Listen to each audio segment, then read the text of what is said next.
Times of Manipuri on public demand miyeng tabiri babum namakpu adom gi host Daina PANGSATABAM na taram nokcha bagaloina na kurumzari.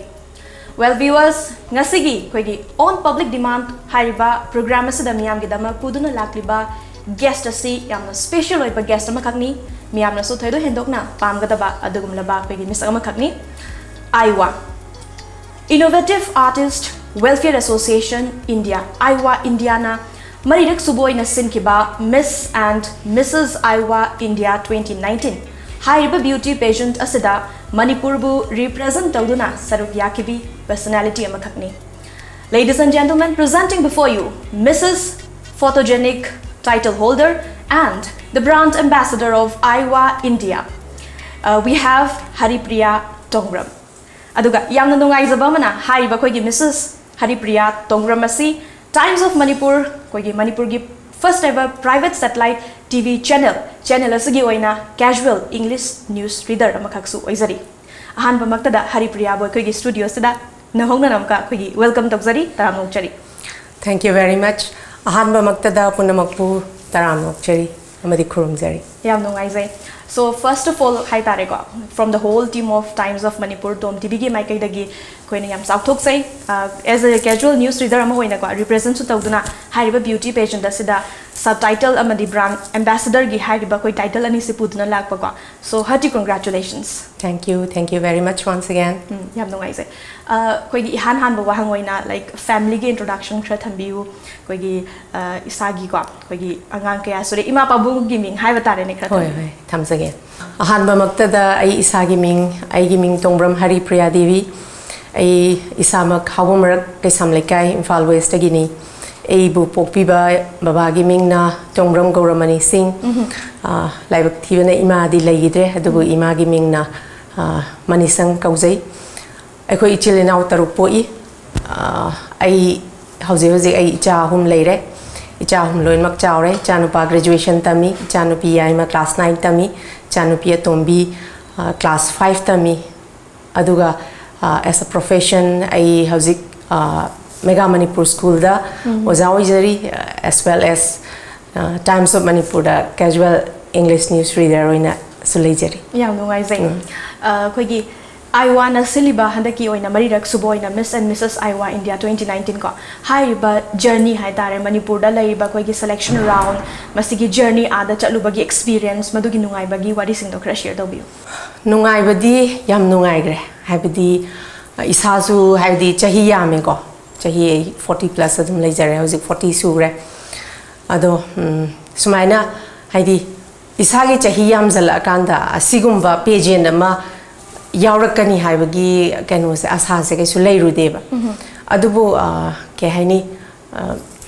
laibak phabadagi ai haiba kano si ekogi audition ahanbada audition oina yawi ko Imphal hotel da audition tawe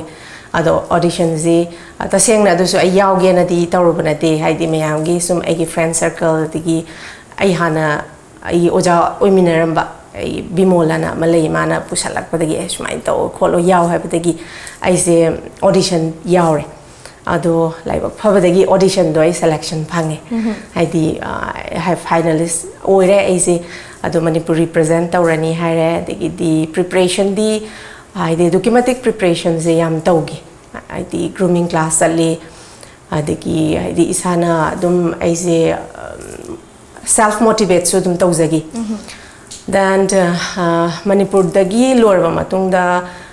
hauki handaki October gi 23rd ta ai Mumbai chatle ado next day 24th tagi na 27 bause to kimatik haidi ahing suk tum de have yai have only I know mada pung ama tum base to kimatik yamna tum bane have yai suk tum dana to kimatik haidi makal mathen gi grooming se motivation adigi so many kinds of kano se tawgre ado dumaina tawraga digi atopa states mayam dagi lakpa contestant mayam ga su di wari watai sanadana makhoi ga mingle tawba phangba dagi mising se masak khena bai matungina haidi different faces with different concept haidana ado hariba mayam do dum loima any situation any circumstances ta makhoi bu aina loina rakiba adugi memories mayam so still isamakta lairi ko ado yamna nungai aduki matik haidi I learned so many things from IAWA. Si hairaga si matang sida. Yeah, no, I say. Aduga beauty pageant asida koi gi tongan ba contestants la with a great hope high that confidence level chauna leraga dum la ibani high ba title si fangnana ba. Manipur gi oina so koi dumak phangba ngamla khrabani koi we have first runners up Victoria Okram lai sakre. Adubu Haripriya gi oina high ba koi title se phangani kana asadi soina torongani masi kari phawbi ki matam the best koi subtitle oina phanglakpa then brand ambassador oina pirak pase masi penba kari phongtumni yam pele haidi effort thada dragadi su phangdi phangweba aina thadagi ba effort to ga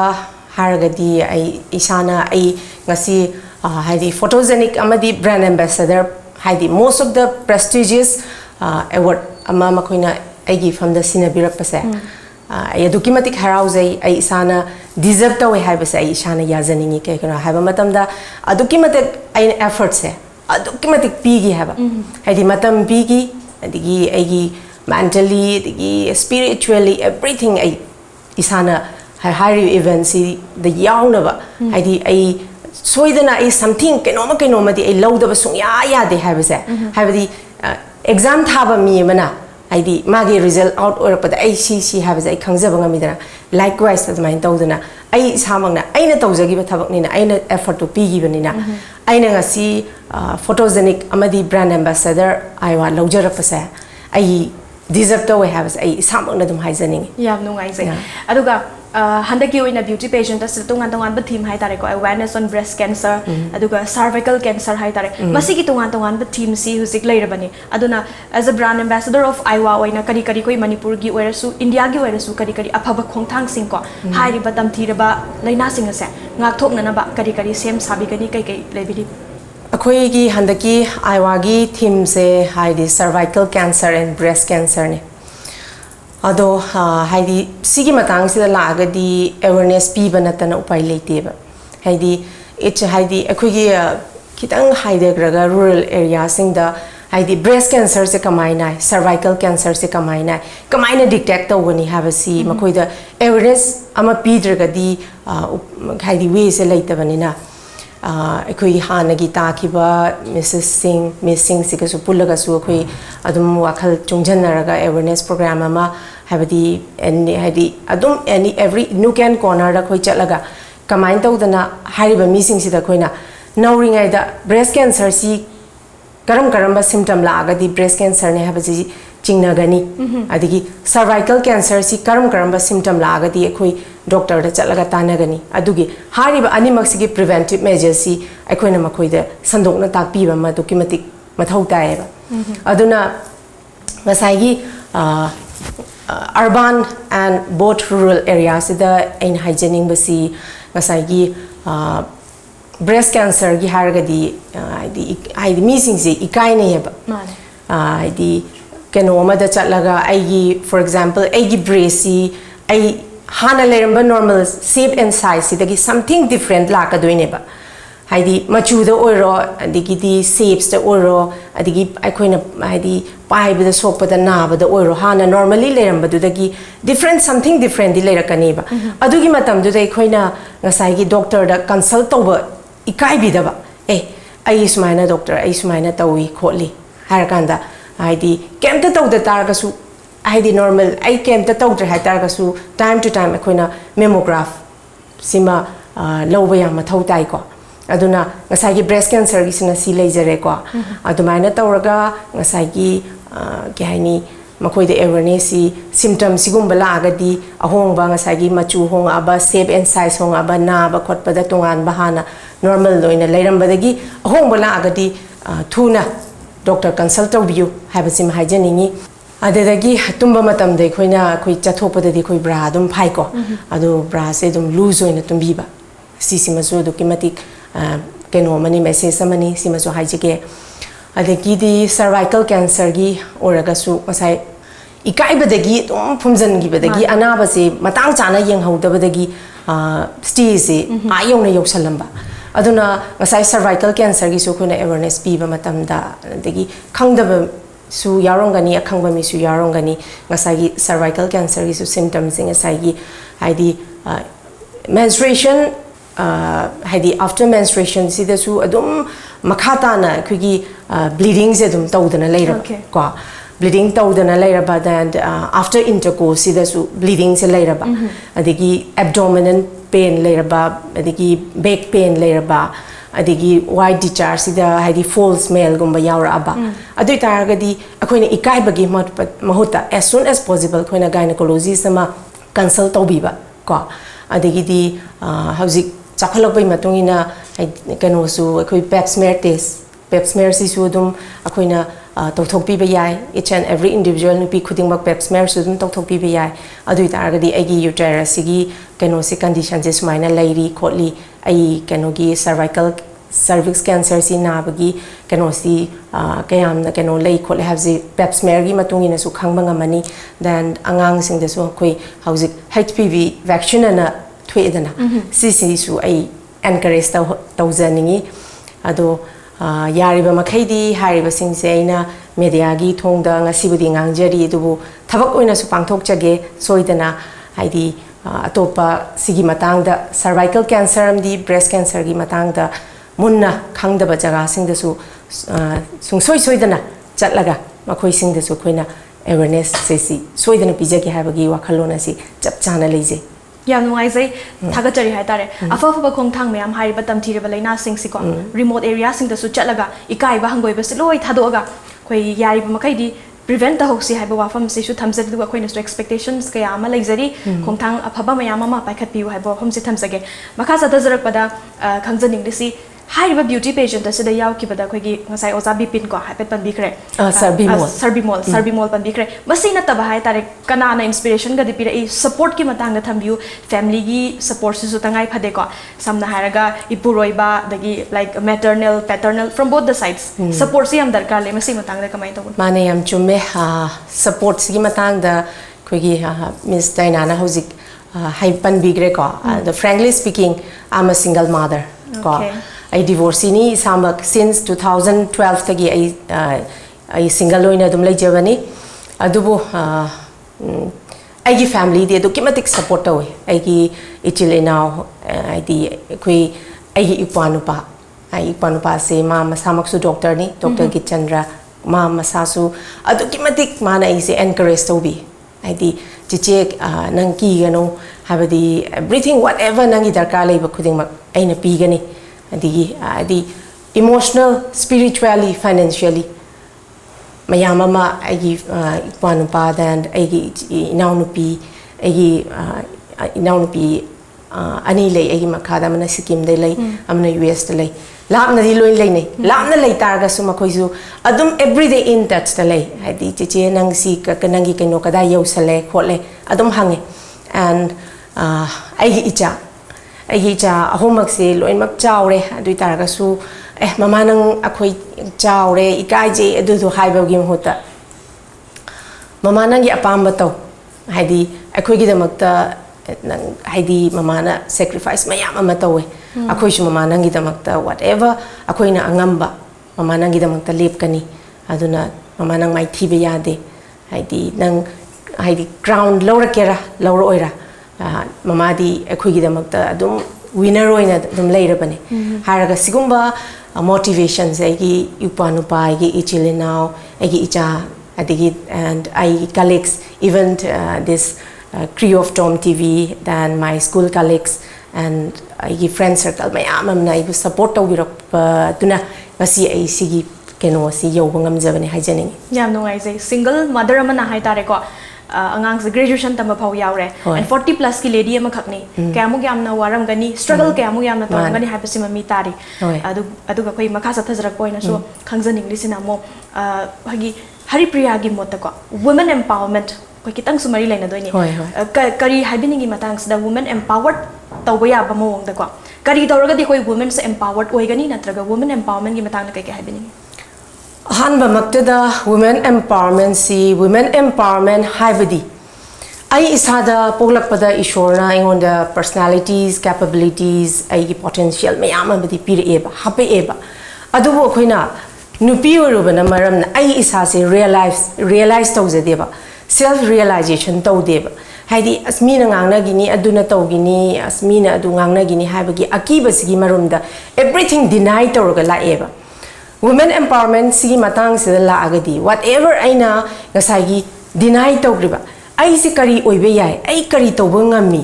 ai se kadai bo yongna chatpa yai habasi realize tawrakanda empower tawrakanda ngasi as a single mother aina changsali basisu this is a sisu women empowerment makalamani ado women empowerment si yam jawgre haidi ai taseng harakanda ai samak nupi uitaragasu yamna di tawningba society gi indiscrimination sisu leitabadina te leiko ado koi nupi se nupi samase nupi na encourage tawbagi mahutta haidi same gender sine hena keno tawbi base chingthabi base masimadi tasengna loktho haninge yamna nupi amagi awaba se nupi na khange habadadi chindadi haiba ado sayinga doinga sidi yam khenaiba chindadi haiba thabak oina di dum pangthokdaba haidi nupi amagi ayona apapata ngang base nupa mana ngang badagi di saruk chama nupi ne hena ngangeba for example ai isamak tasu ngasai gi women empowerment matang sidi ai imana so ingonda dum keno tawrameba haidi ai khoigi ichil inaw nupa ni poi khoi nupi mari ne do even brought up tasu dum khenagi ba ngasai gi nang di nupi ni lukhak sengjan ba yadabra haidi chamma nei haba ai ibung ikpa do su moi su chak ti chai ba ai su chak chai ba ado makhoi da di ngasai gi akhoi gi thaine da gi chatnarakpa ama oibana haigadra ngasai gi gender equality se thame eba phane amna women empowerment loud pang loud ba do ai seng har kan da ngasai gi women empowerment si ta sengna each and every part of the world ta sengna changjan ge hai tar ga di ai gi family da gi hana hauba ma darkar oiba ai gi family da aina ija yokpada ija si nupa ga nupi ga pogo so aina ija nupa ga nupi ga sida ngasai gi khena ba se thamdraba ija nupa da su nang chak se nang thiraga chaba yaina nang lukhak sengjan ba yaina siguma mayam se tambi gi ba tar ga di akoi nupi na ai gi ija ai nupi moina ai gi ija nupa sida su siguma nupa ga nupi ga gi khena ba kari shu leite ha ba se si ai gi family dai hau gi tar ga di ai gi family si pra semdok pa ngamlak pa ngamba matungda ai gi community si ai soidana semdok pa ngamlakani ba after aina ai gi community se semdok pa ngamlagadi ai soidana ai gi whole manipur se khoi semdok pa ngamgani ba aduna aina hajaning basi ahan ba maktada akoi mama ori ba khoi sina icha yok pa matamda equality se thambi da ba nupa nang di si tawba ya nupi nang na si tawba da ni ha ba si chung thambi da ba si hek thambi ba makai women empower se phaniam na lawraga su thabak oina pangthok pa da adum thindagi ni ba aduna akoi si role model ni as a role model aduna ai isa se hana let's be the change and society di madom da ai na change or ba matung da matom da change or kani ha ba si wapam si thamjani yam no ai sai khoi gi matang asida su ko exploitation se koi manipur gi concern da sum yeng ma matam da henkalakli hosik as a public figure am oina su khongthang mayam ma su paikhat kani haina su mamang da thambi khre ko matang asida hosik tongan issues mayam laigre like child exploitation khoi gi misi mina tamthina siba gumba rape case ko masi khoi iram dam manipur da oina hai tare kitang ne jaba matam da kari ta honingi so that we can prevent it hai tare ne sigi matang sida hargadi for example aina aranba matawre hairase ba ko ai si karamba makhal gi penalty pirakanda ma si repeat tawroi ge tawroi da ge haibasima ado ngasai gi sigi matang sida di seng nar kanda each and every school education se yamna akanba education ama mathau ta hai na I khanje habdi whatever is we learn from school we learn from education aduna haidi right proper education ama piba darkar oeba not only textbook knowledge to khaktang nataba habdi each and every school habdi psychologist thambi darkar oi habdi nangna sigumba kaino ma changjhaluragadi kari oirakpa yai si nangna sigumba aran ba crime ama create tawrubasina not only nangna sakatang da penalty phangba khakna tana society da kyam achauba tholakpa ge habase haidi pangang bana di yaroi from the root grass tai semdok रक्त्रगदी I C ngam-gani habasi haidi khoi mi ma hatlame nupi ma rape tawrame mi nupa ma hatuame ngahaki di khoi ban general strike kaurani ba adubu madugi solution di kasu phangde ba taseng namak solution ji thige hai taragadi khoina grassroots tagi makuk tagi semdokpa ma aduki matik mathau tai ba duna proper education si the not only habidi tambiriba science maths english history adu khatang na taba ngasagi each and every school si da haidi angang sing si da child psychology sama every school da ai thamhan janinge ai request tau janinge sisi maduki matik haidi akhoina angang oringai matamga hojiki angang ga se duki matik khenagre haidi makoidi akhoina taktringai da makoina phone sida loima khangreba aduduna sigi matang se chatluba matamda sigumba tholakani si tholakani haibase haidi makoida paraoina tambiraga lesson oina tambiraga aduduna phagadra haina khalle haidi akhoina hetami mana adi for example mob justice ma ai tasengna I really I see mas yam thina condemn tawningi ko haidi mob justice se habidi for example ai sana ai kanano mada ai aran ba chauba ma tawrage ba aina kasu ai family da mama baba ai si aran ba si ma tawruge de kasu inform tawram banate ba ado aina tawruba ai khaktang penalty phangda ba whole family like ai de tang thoni yum mai thadu ani shidu ani degidi ngasai involve tori dugi marum da macha leiramo adu taragadi angang du na phangadu ba trauma adu na hena haidi semdok pagi mahutta haidi aran ba lo leiribani na lo na tawjabana hena phai hena khale aduga mob justice simati taseng na ya janing de duga education sikatang nani loimak change for pangam duise duna each and every school da psychologist thambasima aduki matik pamje adu taragadi yam no se akoi gi Haripriya na akoi gi phajal jo wakhalon myam ma pongdok pili masi tawbusu oisunu ko akoi gi brand ambassador oina so apabang ta tawiu moving aside hai tare kitang serious oiba topic ta chathagre Haripriya se koi modeling gi career se mamang da so koi Miss Manipur ga tatna koi Manipur gi mai oijakhrabani adumak bu hobbies kra thambiu besides teaching aduga koi gi anchoring oiba na tawida ko kadi ge koi pamsage ai se isai yaungale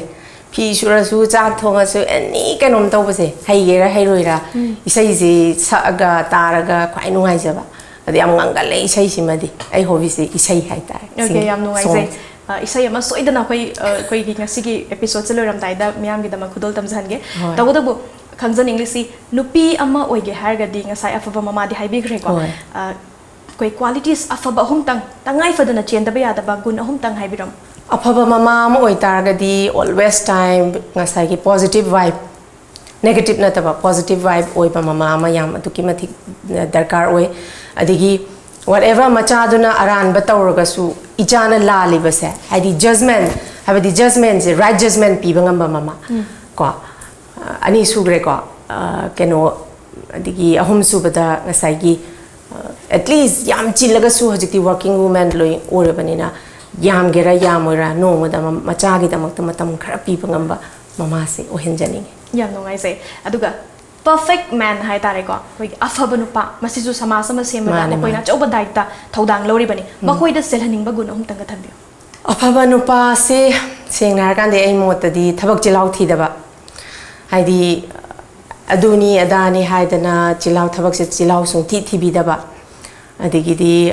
ayamna label oiba minung shi khangba nupa adigi nisha di yam di janare duju yam ka hen bani sa cha da nupa okay yam nungai sai aduga ngasigi khoi gi on public demand asigi koloshilam dai swai sida to all the viewers of TOMTV hai tare masida especially to women haizage kwa isamak su struggle to biri single mother ama khakni khoi motivate to ya ba wahai khara dang ko tang thambi wahai se yamna di thamninge aidi nupi ama oina thaina dadi nupi je khang hai ba akoina khang badagi ne ba ngasi keno tawrise ai khango habasidi habidi khango habasidi ai nupi de sunghai haijaning de ko nupi habasidi akhang kan bi oigadabani khangi gai nupi keno hengatli quality hengatli nupi di khang bana pakchai ka habase ai haijaning de nupi ama oina ai nupi singda ai haijaning basi whatever reality do adongi punsida thoiba haidi awaba bo oiro haidi phomjan bidana ai se sini ai isamak na mi sing for example ai sadam haijage bai ai se single mother ni I am a divorcee this is my reality ne ai ikai deba because this is my reality akoina punsida matam khuding makta ai se kanano haraga khangaga chat pataraga di ai punsida tu gi matik mai pak pase step by step ai mathang ka bangam gani ba ai gi reality lo shallaba adui taraga di ai success oi basu thingani ai chaina chaitheng phang basu wagani ba aduna aina haijaning badi nupi singda haidi nupi ne haidana khangu harakanda khangbagi thabak sima tokpi ba aduga nupi oi taraga su masai gi always haidi positive oi base positive oi taraga di punsi se haidi aina positive oi taraga di adugi kenosis response is dum positive oi na phangi ba sima haijaningi aduga at least every woman should be educated sima hainingi aduna khangan bi oi badi khang ba habasi matang charakanda khangadabani matang chadana aigi haidi hena aingonda potlum leirakadaba jaga dadi sung khang oi dawni khang bagi mahutta ai se aigi reality da hinga kanda ai isa se ai si tawbanga mi ai si bokti lepchabanga mi habase sigi kano sida personality sida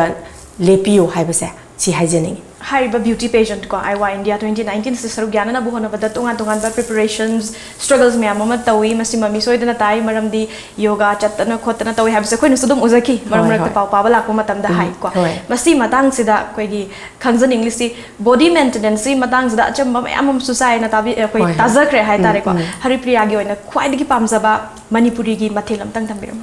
ai gi khwai dagi pamjaba si kangsoi kangsoi is ai pai the favorite hoi chaba budi ai dum pangcha dum thongi khuding gi dum chai adu aina hen na pam na chaba se kangsoi nei pam na cha je isagi khwai dagi khoida jaba ma chude pink so dum ngasi se le ko yam na ai pink is my favorite color ngasai koi Haripriya na su thambi kre isai si koi singing hai tare masagi hobby ni tuna loisalamdai sida isai amatang khudol tambiu ningol chako basu nakselakle ko dedicating to the viewers isai matem tang khudol tambiram nagdi soidana tamjage ai yang kana haibidi nate lok su thonge khon su am si ado mate amadi soidana hadi nupi hadi ai koi mayam da khudol di tamjabani do especially koi women gidamakta ai tamjage lainam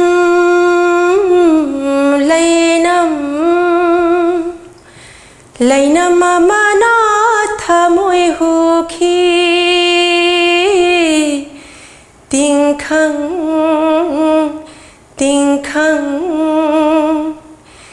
tingkhang aduna chaina pikhi leiranga leinam ga thamoi ga chunakhi leiranga leinam ga thamoi ga chunakhi tingkhang gi chaina so khang bada wakhi lainam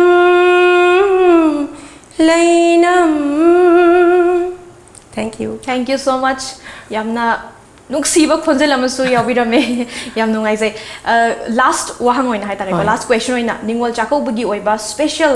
koi gi kai hai tare paujel hai gadra nungi oiba wakhalon wafam kharadang koi gi lamdam sida lebiriba ningol piba pomna makta thambiram ningol chako bana nakselak pasida mayam da ina thamjaning basi haidi lakliba ningol chako basi punamak mayam namna nungai ai phana anayek yautana punamak celebrate tawba ngamba adigi 2019 juloi salakadore 20 lakselak labani hareba 2019 sida khoigi ana ye kadigi laibaki issues mayam sisu at least kradi minimize tawba ngamba hadi mob justice si akoi minimize tawminasi mob justice minimize tawbada laibak su santi soidana khara lakani habagi thajabasi ai lejei si haraga swaisida tension jage yam nungai jai Haripriya Tongbram brand ambassador of IAWA India amadi akhoi Mrs. Photogenic award hai tare ko title holder koi ngamla khribi adugumla personality tungdasu Haripriya Tongbram na tawruba thabak singda mai pak boy view haiba wafam asi thamjage all the very best thank you very much TOMTV na ai samaksu TOMTV gi casual news anchor ama oibudi oijari adu mak oragasu asigumlaba tanja ama khak TOMTV na pibi basi aigi nungda leiba wakhalon mayama express taunaba explore tawbagi tanja ama pibibagi damakta tom tv bu amuka su hanna hak nei kai khumna uchabaga loinana taramna khurumjari. Thank you so much. Well, viewers, ngasigi oina di matang asida on public demand tension jari mathangi on public demand ki episode ta special guest ama puduna lagchage. Till then, keep watching Times of Manipur.